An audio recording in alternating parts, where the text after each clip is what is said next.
कहानी की शुरुआत होती है वर्ल्ड वॉर 2 के दौरान। साइटो नाम के एक जापानी बिजनेसमैन को कुछ दूसरे बंदियों के साथ जापान वापस भेजा जा रहा था, जहां उन्हें गुलामी में काम करना पड़ेगा। साइटो को सबसे दूर अकेला रखा गया था। जल्द ही 2 पहरेदार उसे शिप के कमांडर के पास ले गए। कमांडर ने उसे नफरत भरी नजरों से देखा और कहा कि अपने देश से गद्दारी करना माफी के लायक नहीं है, लेकिन मौत की सजा तो बहुत आसान होगी तुम्हारे लिए। जो गुनाह तुमने किया है उसके लिए काफी नहीं है। तभी कुछ दूसरे सिपाही ब्रॉन्सन नाम के एक दूसरे कैदी को पकड़ के ले आए। ब्रॉन्सन ब्रिटेन से था। उसके अंदर जापानी लोगों के लिए गहरी नफरत भरी हुई थी। कमांडर ने फिर अपना प्लान बनाया। इन दोनों की जितनी भी जिंदगी बची है उस दौरान ये जंजीरों से एक दूसरे से बंधे रहेंगे। सिपाही आगे बढ़े और दोनों के पैरों को हथकड़ी से जोड़ दिया। ब्रॉन्सन ने कहा कि मुझे मार दो, बस एक जापानी के साथ मत बांधो, लेकिन किसी ने उसकी बात नहीं सुनी। ऐसा लग रहा था मानो यही उनकी किस्मत है। लेकिन तभी उस जहाज के ऊपर दुश्मनों का हमला हो गया और वहाँ जितने भी सिपाहियों को बंदी बना रखा था उन सबने बगावत शुरू कर दी। ब्रॉन्सन और साइटो इस मौके का फायदा उठाकर भागे और सिपाहियों के साथ लड़े। एक सबमरीन ने जहाज के करीब आकर उस पर मिसाइल चला दी। कैबिन में सिर्फ ऑफिसर और दोनों बंदी बचे हुए थे। कमांडिंग ऑफिसर ने बंदूक निकाली उन दोनों को मारने के लिए, लेकिन ब्रॉन्सन ने बड़ी तेजी से साइटो को पकड़ा और दोनों समुद्र में कूद गए, इससे पहले कि पूरा जहाज ही फट जाए।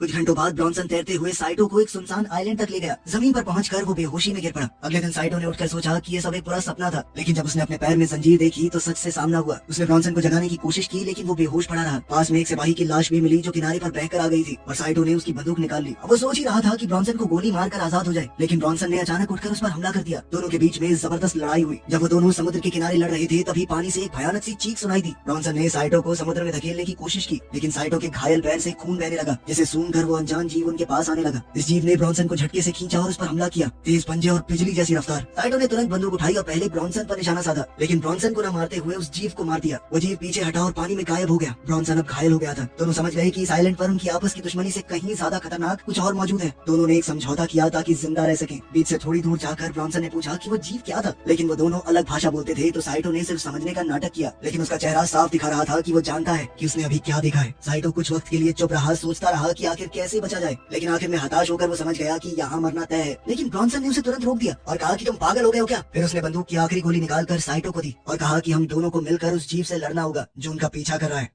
दोनों को कुछ सामान मिला जो समुद्र के किनारे बह कर आया था। ब्रॉन्सन ने एक सिगरेट का पैकेट ढूंढा और साइटो को पकड़ाई, लेकिन साइटो ने उसे लेने से मना कर दिया। उसकी आंखों से उदासी झलक रही थी। जब ब्रॉन्सन कुछ काम का सामान ढूंढ रहा था तो उसे एक नौजवान सिपाही की लाश वहाँ मिली, जो कि उसका अपना साथी था। वो रो पड़ा और कहने लगा कि ये तो बस एक जवान सा लड़का था, इसकी पूरी जिंदगी पड़ी थी अभी। वो जिंदा होता अगर साले जापानियों ने ये जंग न शुरू की होती तो। साइटो चाहे उसकी एक भी बात न समझ पाया हो, उसके दर्द को पूरी तरह महसूस कर पा रहा था। उसने ब्रॉन्सन को पानी पिलाया। ब्रॉन्सन ने पानी पी लिया और वो दोनों मिलकर रात के लिए और चीजें इकट्ठा करने लगे। जब अंधेरा हुआ तो दोनों ने मिलकर काम चलाने के लिए कैंप बनाया। ब्रॉन्सन ने अपना जूता पहनने की कोशिश की, लेकिन जंजीरों की वजह से उसे दर्द हो रहा था और वो जूता नहीं पहन पाया। तब साइटो को समझ आया कि उसने एक मरे हुए सिपाही के बड़े जूते ले लिए थे और उसने एक जूता ब्रॉन्सन को दे दिया, लेकिन ब्रॉन्सन ने उसे पहनने से साफ मना कर दिया, क्योंकि वो किसी भी जापानी चीज को हाथ तक नहीं लगाना चाहता। साइटो ने कुछ क्रैब्स पकड़े और अपने नए साथी को खिलाए। ब्रॉन्सन जो दिनों से भूखा था उसे लेने के लिए पहले तो हिचकिचाया, लेकिन फिर उसने खाना ले लिया, लेकिन वो क्रैब उसके हाथों से मिट्टी में गिर गया। साइटो ने देखकर अपना क्रैब उसे दे दिया। ब्रॉन्सन ने पहले तो मना कर दिया, लेकिन फिर साइटो ने जिद की और क्रैब उसके पास रख दिया। ब्रॉन्सन बहुत भूखा था। जैसे ही उसने क्रैब को चखा उसे बहुत पसंद आया। धीरे धीरे दोनों एक दूसरे के साथ थोड़ा खुलने लग गए। फिर ब्रॉन्सन ने अपने बारे में ढंग से बताया और साइटो कुछ कुछ समझ पा रहा था। वो उसका नाम लेना भी सीख गया। फिर उसने बताया कि मेरा नाम साइटो है। ब्रॉन्सन ने पूछा कि हम इन जंजीरों का क्या करें, लेकिन साइटो चुप रहा। बाद में ब्रॉन्सन ने एक हथियार बनाया ताकि चेन काटी जा सके। उसने कोशिश की, लेकिन वो कामयाब नहीं हुआ। तभी साइटो ने चेन के कमजोर हिस्से की तरफ अपने पैर से इशारा करते हुए जापानी में कुछ कहा। ब्रॉन्सन समझ नहीं पाया, लेकिन उसका इशारा देखकर उसने सोचा कि क्या उसे कोशिश करनी चाहिए। साइटो ने उसे हौसला दिया और 2 बार करते ही चेन ढीली पड़ गई। अब ब्रॉन्सन की बारी थी और साइटो ने हथियार मांगा, जिससे ब्रॉन्सन थोड़ा घबरा गया, लेकिन फिर भी उसने भरोसा किया। जब साइटो ब्रॉन्सन के पैर के पास चेन पर मारने लगा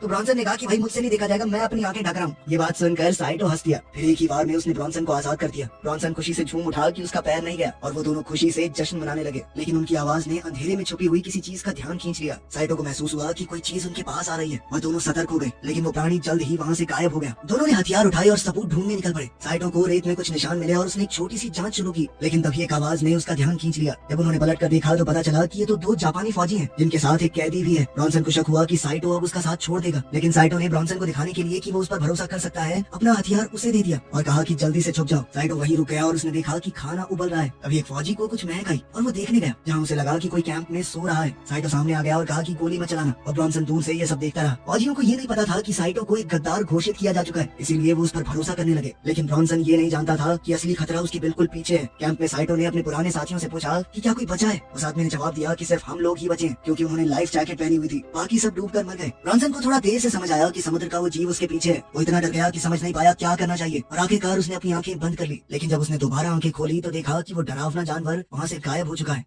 अब जापानी फौजी साइटो से पूछताछ कर रहे थे कि क्या पक्का यहाँ पर कोई और नहीं है। साइटो ने कहा कि वो अकेला है, लेकिन सिपाहियों को शक हो गया क्योंकि उन्हें ब्रॉन्सन के वहाँ होने के कुछ सुराग मिले थे। एक फौजी अपनी तलवार लेकर उठा और कहने लगा कि जहाज डूबने से पहले एक अफवाह उड़ी थी कि एक गद्दार और दुश्मन को एक साथ जंजीर से बांध दिया गया है। जब उन्होंने साइटो के पैर से कपड़ा हटाया तो वो समझ गए कि साइटो एक गद्दार है। दूसरे फौजी ने उससे पूछा कि वो भगौड़ा कहाँ पर है। साइटो ने कहा कि वो मर चुका है और उसने कब्र की ओर इशारा किया जहाँ उन लोगों ने ब्रॉन्सन के दोस्त को दफनाया था। एक जापानी फौजी ने कहा कि साइटो सिर्फ एक गद्दार नहीं, झूठा भी है और धमकी दी कि अगर उसने सच नहीं बताया तो वो उसका गला काट देगा। तभी एक भयानक दहाड़ पूरे टापू पर गूंजी और सब लोग रुक गए। वहाँ मौजूद दूसरा कैदी डर के मारे चिल्ला पड़ा कि ये जीव जो भी है इंसान तो नहीं है। वो घुटने के बल गिर गया और अपने बचाव के लिए प्रार्थना करने लगा। एक सैनिक ने सबसे छोटे सिपाही से कहा कि जाके देखो किस चीज की आवाज है। वो ब्रॉन्सन के पास पहुंचा। ब्रॉन्सन ने एक सूखी पेड़ की टहनी पर पैर रखा और आवाज आई। सैनिक उसकी तरफ बढ़ने लगा, लेकिन तभी जानवर की गुर्राहट की आवाज सुन के वो दूसरी तरफ भागा। वो सैनिक जंगल के रास्ते गुफा के गेट तक पहुंचा और अंदर घुस गया। उसे ये नहीं पता था कि ये जीव गेट के पत्थरों के बीच ही छुपा हुआ है। इसी बीच ब्रॉन्सन ने अपने दोस्त को बचाना चाहा। गुफा के अंदर जीव सैनिक के पीछे से निकला। सिपाही ने घूमकर अपनी तलवार से उस पर वार किया, लेकिन उस जीव ने सिपाही का हाथ झट से तोड़ दिया। उसकी चीख पूरे टापू पर गूंजने लगी। दूसरे सिपाही ने सोचा कि ये साइटो की वजह से हुआ है, तो वो उसे मारने गया, लेकिन ब्रॉन्सन ने उस पर वार करके उसे ही मार डाला। जब ब्रॉन्सन उस पर गोली चलाने ही वाला था तभी जीव ने सिपाही का सर उन पर तोड़कर फेंक दिया और एक भयानक चीख मारी। दोनों वहाँ से छुपने के लिए भागे। जीव घायल सिपाही के पास पहुंचा और उसे पूरा खत्म कर दिया। दूसरा कैदी भी भागा, लेकिन जीव उस पर चढ़ गया और उसे भी मार डाला। ब्रॉन्सन और साइटो दूर से ये सब देख रहे थे। उन्होंने तय किया कि उन्हें निकलना चाहिए, लेकिन जीव ने उन्हें भी देख लिया और पीछा करने लगा। दोनों जंगल की तरफ दौड़ने लगे और साइटो मशेटी से रास्ता साफ करता गया। ब्रॉन्सन ने कहा कि मेरे पास एक प्लान है और हम दोनों को रुकना चाहिए, लेकिन साइटो को उसकी भाषा समझ नहीं आई और वो आगे बढ़ता गया। ब्रॉन्सन लड़खड़ा कर पीछे रह गया और वो जीव तुरंत उस तक पहुंच गया। घबराकर ब्रॉन्सन ने गोली चला दी, लेकिन गोली चूक गई। उसकी आखिरी गोली बर्बाद हो गई थी। उस जीव ने ब्रॉन्सन का गला पकड़ लिया और उसे मारने के लिए अपना पंजा उठाया, लेकिन साइटो ने अचानक वापस आकर उस जीव पर हमला कर दिया, जिससे ब्रॉन्सन छूट गया। दोनों इस मौके का फायदा उठाकर वहाँ से भागे, लेकिन एक ढलान में फिसल कर नीचे गिर गए, जिसमें दोनों को ही काफी चोट लगी और वो घायल हो गए। अगले दिन वो दोनों बहुत ज्यादा घायल थे। जब उनकी आंखें खुली, साइटो ने देखा कि उसके सीने में एक तीखी चीज घुसी हुई थी। तेज दर्द के साथ उसने उठकर मुश्किल से उस तीखी चीज को निकाला। उस वक्त ब्रॉन्सन एक सड़े हुए लकड़ी के टुकड़े पर पड़ा था, जो झरने के किनारे लटका हुआ है। जब उसने हिलने की कोशिश की तो वो लकड़ी झूलने लगी और ब्रॉन्सन संतुलन बनाने के बावजूद फिसल गया। नीचे एक पत्थर से टकराया और पानी में गिर गया। पानी के नीचे उसे पहले हमले की यादें आने लगी और मुश्किल से तैरकर जैसे तैसे वो किनारे पर पहुंचा।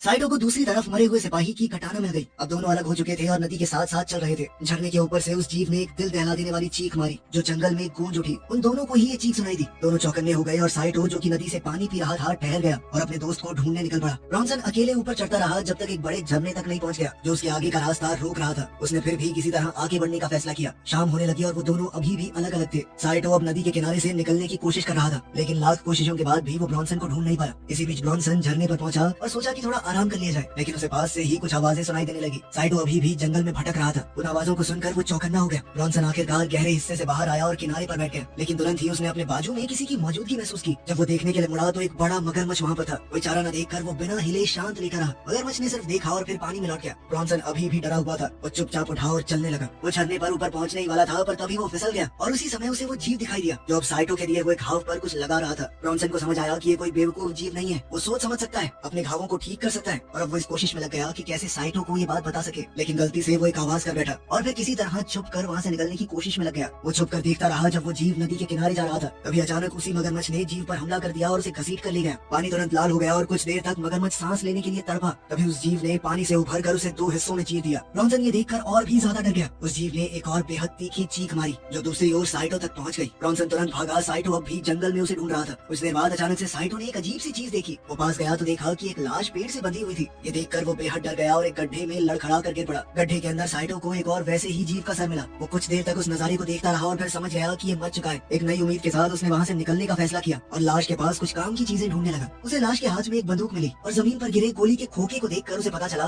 कि इस आदमी ने ही उस जीव को मारा होगा। फिर साइटो ने बंदूक भी उठा ली। अब उसके पास एक कटाना और एक पिस्टल थी, तो अब उसने सोचा कि मैं भी उस जीव का शिकार करूंगा। रास्ते में उसे एक टूटे हुए प्लेन का मलबा मिला और वो पानी में उतर कर उस तक पहुंचा। जब वो उस आधे डूबे हुए प्लेन के अंदर गया तो उसे कुछ चीज दिखाई दी। इसी दौरान ब्रॉन्सन ने भी प्लेन के एक और टुकड़े को ढूंढ निकाला और वो भी उसी प्लेन तक पहुंचा। प्लेन के अंदर जाने से पहले उसने कुछ रद्दी लोहे के टुकड़ों से काम चलाऊ सा हथियार बनाया। फिर वो प्लेन के अंदर गया और वहाँ उसे फ्लेयर गन, लाइटर, सिगरेट्स और कुछ और भी चीजें मिली। लेकिन एक चीज ने उसकी नजर खींच ली। उस चीज को पकड़ने के चक्कर में वो फिसल गया और उसने देखा कि प्लेन के पंख में कुछ अटका हुआ है। जब उसने करीब से देखा तो पता चला कि वो एक बम है। इस बम को देखकर उसे एक आइडिया आया।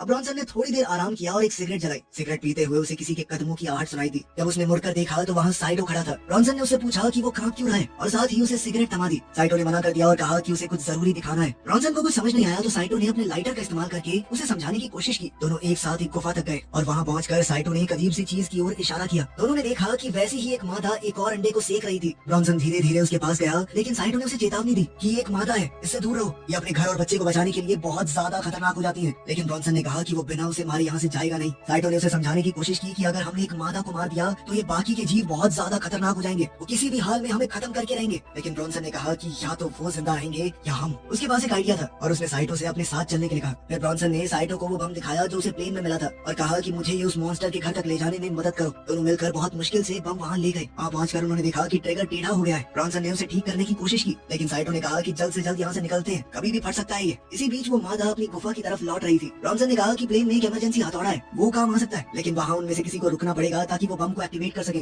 साइटो ने उदासी से कहा कि मेरी वजह से हम लोग यहाँ पर हैं, और वो वहीं रुकने के लिए तैयार हो गया। लेकिन तभी उन्हें उस मादा की गरज सुनाई दी। दोनों ने ही बाहर जाने का फैसला किया। जॉनसन ने एक फ्लेयर जलाई ताकि वो अंधेरे में देख सके। जब साइटो पहरा दे रहा था तब जॉनसन हथौड़ा निकालने की कोशिश करने लगा, लेकिन हथौड़ा फंसा हुआ था और उसे खींचने में बहुत जान लग रही थी। तभी एक मॉन्स्टर साइटो के सामने आया और साइटो तुरंत लड़ने को तैयार हो गया। दोनों के बीच जबरदस्त लड़ाई हुई और वो जीव बहुत ही सेफ और समझदार तरीके से लड़ रहा था। आखिर में ब्रॉन्सन हथौड़े को प्लेन से निकालने में कामयाब हो गया। साइटो ने डट कर उस मॉन्स्टर का मुकाबला किया और उसे प्लेन के करीब धकेल दिया। ब्रॉन्सन को हथौड़े से कई बार वार करने का मौका मिला। वो दोनों ही उस जीव के साथ लड़ाई में लग गए और कुछ देर के लिए उसे कोने में दबा भी दिया। लेकिन जब उन्होंने आसमान की तरफ देखा तो उन्हें आग धीरे धीरे बुझती हुई नजर आने लगी। फिर जब उन्होंने सामने देखा तो वो जीव वहाँ से गायब हो चुकी थी। फिर दोनों जल्दी से गुफा की तरफ लौटे ताकि काम पूरा कर सके। साइटो एक बार फिर से पहरा देने लगा, जबकि ब्रॉन्सन बम के लैच को ठीक करने की कोशिश कर रहा था। जैसे ही ब्रॉन्सन ने वो लैच ठीक किया, उस जीव ने पीछे से हमला बोल दिया, लेकिन साइटो ने तुरंत उस जीव के सीने में छुरा घोंप दिया। जैसे ही वो उसका सर काटने की तैयारी कर रहा था तो उस जीव ने उसे दीवार पर दे मारा और फिर वापस ब्रॉन्सन पर हमला किया और उसे भी जबरदस्त हमला करके घायल कर दिया। साइटो ने जैसे तैसे अपनी हिम्मत बढ़ाई, उठा और अपना हथियार भी उठाया और एक ही झटके में उस जीव की आंख में गोली मार दी, जिसके बाद उस मॉन्स्टर ने ब्रॉन्सन को छोड़ दिया। साइटो ने दोबारा गोली चलाई लेकिन चूक गया, इसीलिए उसने अपना निशाना बदला और उस जीव के अंडे पर गोली चला दी। अंडे में विस्फोट हुआ और उस मादा का एक बच्चा जमीन पर गिरा, जिसे देखकर वो मादा गुस्से से बौखला गई। साइटो अपने दोस्त की मदद करने के लिए दौड़ा, लेकिन ब्रॉन्सन काफी बुरी तरह से घायल था। ब्रॉन्सन ने अपनी सारी चीजें साइटो को दे दी और कहा कि जल्दी से निकल जाओ। जब वो मादा अपने बच्चे को गोद में उठाकर बैठी हुई थी